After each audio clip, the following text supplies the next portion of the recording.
বেঁচে থাকলে নতুন বই কিনে দেবো। এখন মুখ বন্ধ করে তাড়াতাড়ি হাঁটো। ওই গুন্ডাগুলোই বোধ হয়, দেখতে পেলে মারা পড়ে যাবো। তাড়াতাড়ি চল। ও দাদা, আমাকে বলছেন? হ্যাঁ আপনাকে আপনাকে। একটু এদিকে আসুন। পড়ে গেলাম রে। কি দাদা? এখানে উপেন্দ্র নারায়ণের বাড়ি কোনটা বলতে পারেন? সোজা গিয়ে বাঁদিকে চলে যান, ডান থেকে ঘুরেই প্রথম দোতলা বাড়ি। ওরা উপরতলায় থাকে। ঠিক আছে যান। চল দাদা। ও দাদা, আবার আরেকবার শুনুন তো। আপনি চেনেন লোকটাকে? চিনবো না, এক পাড়ায় থাকি। আমি চিনি না। জিজ্ঞেস করলেই যদি বলে আমি উপেন্দ্র নারায়ণ নই, আমাদের সঙ্গে চলুন না, লোকটাকে চিনিয়ে দেবেন। না না, অমন কাজুনি করবেন না। অত্যন্ত সজ্জন ব্যক্তি। সজ্জন?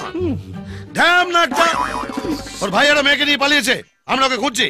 ওর দাদাকে তুলে নিয়ে গিয়ে কুমড়োর মতো ফালা ফালা করে কাটলে ও ঠিক বেরিয়ে আসবে। কুমড়ো কাটলে তো কুমড়োর বিচি বেরোবে স্যার। ভাই কি করে বেরোবে? এই, আপনার কি তার কাটা নাকি? সালা বলছি এক আর বুঝছে আর এক। উঠে আসুন। কি হলো?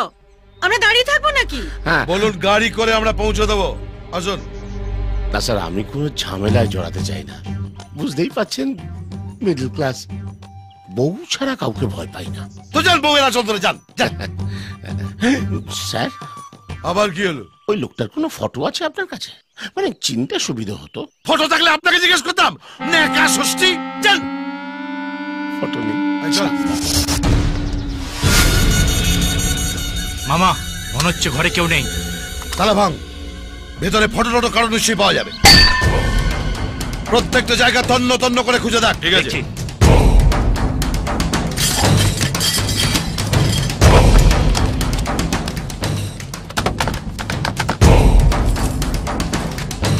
মামা, ঘরের মধ্যে কোনো মানুষের ছবি নেই। কে? আমার মনে হয় যে আমাদের ঠিকানাটা বলেছিল ওই হচ্ছে উপেন্দ্র নারায়ণ। আমাকে চালাক করে পেয়েছিস? আমার পেছন মেরে আমার পায়ের তলা দিয়ে গড়ে যাবে আর আমি বুঝতে পারবো না? আমি পুলিশেরও বাপ, গন্ধ শুকে বলে দিতে পারি। মামা, কি হলো? এদিকে দেখো।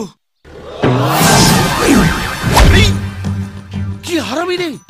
এই প্রথম নিঃশব্দে কেউ আমার পেছন মেরে দিয়ে চলে গেল আর আমি বুঝতে পারলাম না। তুমি প্রত্যেকবারই একই কথা বলো। ভাই, এবার কিন্তু তোরটা মেরে দেবো। পেয়েছো ওদের? বাড়িটা পেয়েছি, কিন্তু ওরা কেউ বাড়িতে নেই, বাড়ি ছেড়ে পালিয়েছে। আমার মনে হয় আমাদের এখানে আসার খবরটা কেউ লিক করে দিয়েছে। কি করবো বলো তো? ছেড়ো। হ্যাঁ? কি বললো? গীতার শ্লোক